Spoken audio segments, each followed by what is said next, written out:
Hi, welcome back to Access Learning. If you're new here, welcome. We provide free access to math techniques, shortcuts, and many more. In today's video, we'll be learning a faster way to multiply any numbers near 100. In this example, 103 times 105. Step 1. Compare the two numbers with 100. If the number is greater than 100, the difference is positive, and if the number is less than 100, the difference is negative. So 103 minus 100 is 3.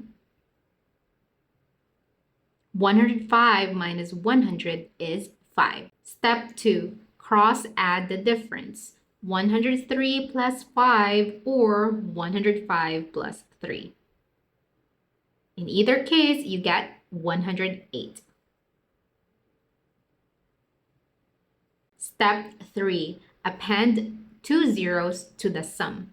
So that makes 108 to 10,800.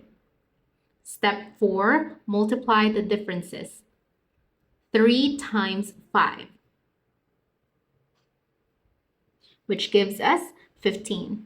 Step 5, add the numbers. 10,800 plus 15 equals 10,815. That's the final answer. So 103 times 105 equals 10,815.